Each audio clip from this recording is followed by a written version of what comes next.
வணக்கம் நண்பர்களே. இன்றைக்கி நம்ம சேனலில் வந்து ட்ரூ கிறிஸ்டல் டைனோ TWS, அதாவது ஒரு பட்ஜெட் ட்ரூ வயர்லெஸ் இயர்பட்ஸ், இதோட அன்பாக்சிங் அப்புறம் ஃபுல் ரிவ்யூ தான் பார்க்க போகிறோம். அதுக்கு முன்னாடி வந்து இந்த வீடியோவில் நான் பேசுகிறதும் வாய்ஸ் ஓவர் தனியாக கொடுத்துருக்கேன், அதனால் ரெண்டும் மேட்ச் ஆகாது. அதை மட்டும் கொஞ்சம் வந்து அட்ஜஸ்ட் பண்ணிக்கங்க.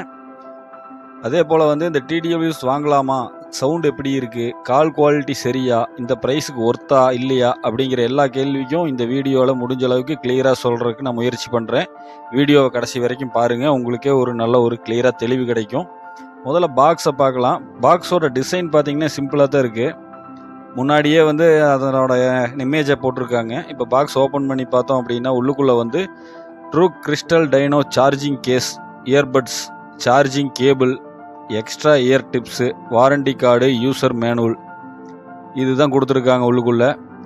இதெல்லாமே வந்து பேசிக்காக எல்லாருமே கொடுக்கறது. நம்ம இதுக்கு முன்னாடி வாங்கின ட்ரிக்கரில் வந்து மேனுவல் வந்து உங்களுக்கு இந்த QR ஸ்கேனில் கொடுத்துருந்தாங்க. நம்ம அதிலிருந்து அப்படியே இது பண்ணிக்கிற மாதிரி ஸ்கேன் பண்ணி நம்ம வந்து பார்த்துக்கிற மாதிரி இருந்தது. இதில் வந்து எல்லாம் தனித்தனியாக அதில் வந்து என்னென்ன பட்டன் ஆப்ஷன் இருக்குது, எப்படியெல்லாம் அதை யூஸ் பண்ணலாம் அப்படிங்கிறத க்ளீனாக நம்மளுக்கு வந்து சொல்லியிருந்தாங்க. இயர் டிப்ஸ் எல்லாமே பார்த்தீங்கன்னா கொஞ்சம் நல்லா குவாலிட்டியாக தான் கொடுத்துருக்காங்க. அடுத்தது பார்த்தீங்கன்னா இதோட டிசைன், பில்டு குவாலிட்டி இதெல்லாம் எப்படி இருக்குன்னு கொஞ்சம் பார்ப்போம். கிறிஸ்டல் டைனோன்னு பேர் வச்சுருக்கிறாங்க, அதுக்கு ஏற்ற மாதிரி பார்த்தீங்கன்னா கேஸுடைய டிசைனும் டிரான்ஸ்பரண்ட் லுக்கும் ரொம்ப கிளாஸியாக தான் இருக்குது பார்க்குறக்கு. நான் ஆல்ரெடி இதை ஓப்பன் பண்ணி ஒரு நாள் ஃபுல்லாக வச்சு நான் வந்து யூஸ் பண்ணிட்டேன். இப்போ இதுக்குள்ளே என்னென்ன இருக்குது அப்படிங்கிறத உங்களுக்கு நான் காட்டுறதுக்காக நான் மறுபடியும் அந்த பாக்ஸில் வச்சு இப்போ நான் ஓப்பன் பண்ணி காமிச்சிட்ருக்கேன். அதனால் வந்து இப்போ நான் ஃபஸ்ட்டே சொல்கிறது தான் வந்து அதுக்கப்புறமா தான் நான் அந்த இயர்பட்ஸே வெளியே எடுப்பேன். ஆனால் நான் அதை ஃபஸ்ட்டே நான் சொல்கிறேன் அப்படிங்கிறதுனால நீங்கள் எதுவும் நினச்சிக்க வேண்டாம். இப்போ பார்த்தீங்கன்னா அதனுடைய கேஸை எடுக்கிறோம், வெளியே எடுத்து பார்த்தோம்னா லைட் வெயிட்டாக தான் ஃபீல் ஆகுது. அதே மாதிரி பார்த்தீங்கன்னா அதனுடைய பிளாஸ்டிக் குவாலிட்டியும் கொஞ்சம் நல்லா இருக்கிற மாதிரி தான் இருக்குது, ரொம்ப சீப்பாகலாம் ஃபீல் ஆகலை. அதே போல் அந்த கேஸ் வந்து ஓப்பன் க்ளோஸ் பண்ணும்போதும் நல்லா டீசெண்டாக இருக்குது. இயர்பட்ஸை வந்து காதில் மாட்டினோம்னா நல்லா ஃபிட் ஆகுது. ஹெல்மெட்டுக்குள்ளே வச்சு நம்ம யூஸ் பண்ணும்போதும், ஹெல்மெட்டை வந்து ஓப்பன் பண்ணி எடுத்து ரிலீஸ் பண்ணும்போதும் ஒன்றும் பெருசாக ஸ்ட்ரகிள் பண்ணல. வந்து எனக்கு ஓகேவாக தான் இருக்குது.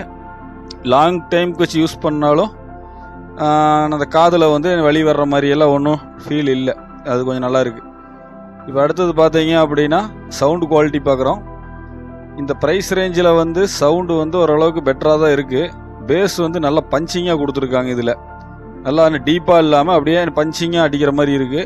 ட்ரிபிள் வந்து ரொம்ப ஷார்ப்பாக இல்லை, ஸ்மூத்தாக இருக்குது, அவ்வளோதான். வாய்ஸ் கால்ஸ் வந்து கிளியராக கேட்குது.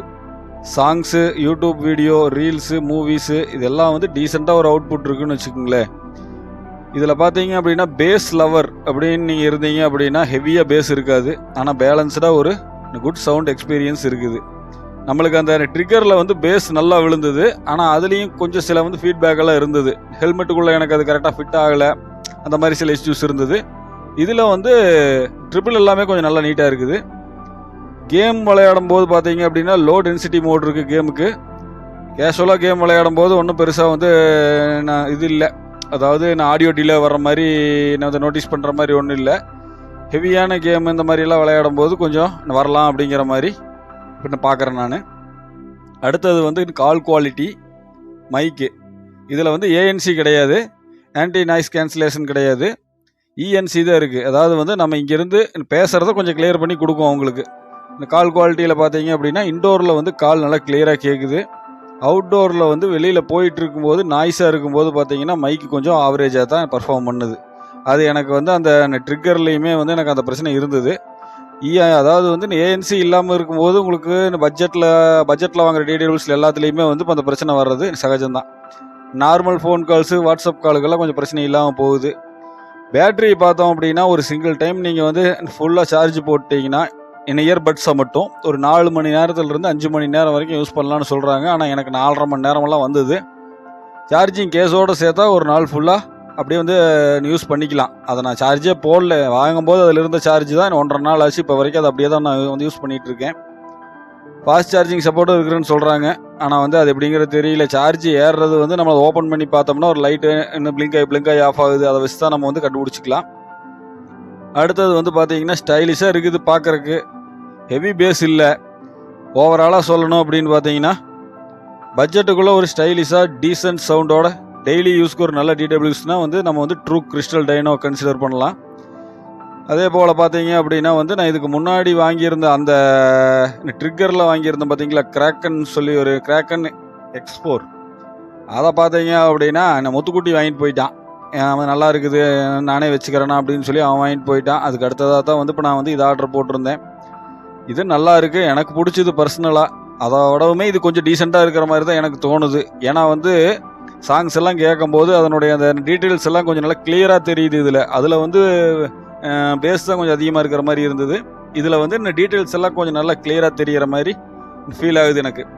அதே மாதிரி பார்த்தீங்க அப்படின்னா டச் கண்ட்ரோல் கொடுத்துருக்காங்க. லெஃப்ட் சைடு ரைட் சைடில் எதில் வேணாலும் சிங்கிள் டச் பண்ணிங்க அப்படின்னா இந்த கால் அட்டன் பண்ணிக்கலாம். அதே மாதிரி சிங்கிள் டச் பண்ணிங்கன்னா வந்து கால் வந்து கட் ஆயிடுது. இந்த ரைட் சைடு இந்த பட்ஸில் வந்து நான் 2 டைம் டச் பண்ணிங்க அப்படின்னா நான் அடுத்த ஃபார்வேர்டு பாட்டுக்கு போகுது. லெஃப்ட் சைடில் வந்து 2 டைம் டச் பண்ணிங்கன்னா பேக்வேர்டு சாங்குக்கு போகும். லெஃப்ட் சைடில் 3 டைம் டச் பண்ணிங்கன்னா வால்யூம் டவுன் ஆகுது. ரைட் சைடில் நீங்கள் 3 டைம் டச் பண்ணிங்கன்னா வால்யூம் ரைஸ் ஆகுது. அதே போல் பார்த்தீங்க அப்படின்னா நீங்கள் லெஃப்ட் சைடில் வந்து லாங் ப்ரெஸ் பண்ணி பிடிச்சிங்க அப்படின்னா கேமிங் மோட் ஆக்டிவேட் ஆயிரும். ரைட் சைடில் லாங் ப்ரெஸ் பண்ணி பிடிச்சிங்க அப்படின்னா கூகுள் வாய்ஸ் அசிஸ்டன்ட் ஓப்பன் ஆகுது. இவ்வளவுதான் இதனுடைய டச் கண்ட்ரோல் இருக்குது. 5 டைம் நீங்கள் டச் பண்ணி கேஸில் போட்டீங்க அப்படின்னா வந்து ரீசெட் ஆகுதுன்னு சொல்கிறாங்க. அது எப்படிங்கிறது தெரியல. ஓகே, ஓவராலாக இந்த பட்ஸ் எனக்கு ரொம்ப பிடிச்சிருக்குது. நம்ம சேனலை சப்ஸ்கிரைப் பண்ணுங்கள், ஃபாலோ பண்ணுங்கள், லைக் பண்ணுங்கள், ஷேர் பண்ணுங்கள். நன்றி, வணக்கம்.